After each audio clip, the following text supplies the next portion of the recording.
వాకిటి వరకు వచ్చింది. రేపు ఆ ద్వారం లేకపోతే ఇంట్లోకి వచ్చి మరీ చూస్తుంది. పక్కింట్లో ఏటైపోతుందో, ఎదురింట్లో ఏటైపోతుందో, నాతో పని చేస్తున్నాడు ఇంట్లో ఏటైపోతుందో అనే తప్ప ఆడింట్లో అవుతుంది మాత్రం ఎవడో పట్టించుకోడు.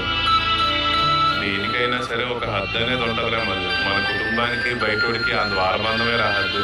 దాన్ని దాటి మన జీవితంలో జరుగుతున్న విషయాలు, మన ఇంట్లో జరుగుతున్న విషయాలు ఏది బయటికి వెళ్ళకూడదు. నీకు ఇంకా అర్థమయ్యేలా చెప్పాలంటే పక్కోడు ఎవడైనా బాగుపడిపోతున్నాడంటే సగం మంది దాన్ని జీర్ణించుకోలేరా వాళ్ళు. మన జీవితంలో నవ్వైనా ఏడుపైనా పంచుకునే ప్రేమైనా అనుభవిస్తున్న బాధ అయినా ఏదైనా ఇదంతా ఒక కుటుంబంగా ఒక బంధంగా ముడిపడి ఉంటది. ఇదే అన్నిటికన్నా విలువైన ఆస్తి కూడా.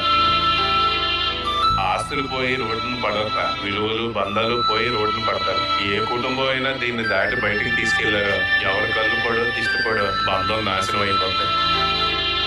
ఇంట్లో హారాలు వడ్డానాలు కాదురా, ఇంట్లో బంధాలు, వాటి మధ్య అనుబంధాలని మన ఇంట్లో ఉండి కాపాడుకోవాల్సిందే. కానీ ఎప్పుడు అందరూ ఆ గొలుసులు హారాలే కాపాడుకుంటారు అనుకో.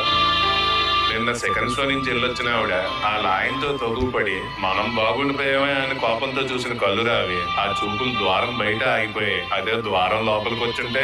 అందుకేనా నాన్నగారు ఆవిడ ముందు నన్ను ఏమనుకుండా లోపలికి వచ్చారు. చెప్పాను కదరా, ఏం జరిగినా ఈ 4 గోడల మధ్యనే జరగాలి. మనం 4 నోళ్ళల్లో పడకుండా ఉంటే చాలరా. ఇప్పుడు కూడా బయట వాకింగ్ అని వచ్చి పక్కింటోడి ఇంట్లో ఏం జరుగుతుందని చూసేటోడు ఉంటాడురా. కావాలంటే ఒకసారి మీరు బయటికి వెళ్ళి చూడండి.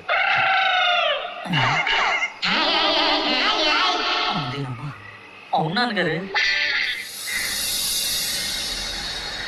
ఏమండి ఏటే ఒకసారి ఇలా రండి. ఏటైందే?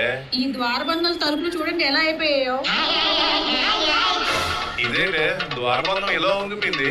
నాన్నగారు ఇదేంటంటే పడవ సైడ్ లో అయిపోయింది. ఎత్తనా కొడుకు ఈ రాంబాబు గారు పచ్చికారంతో ద్వారబంధం చేశారా?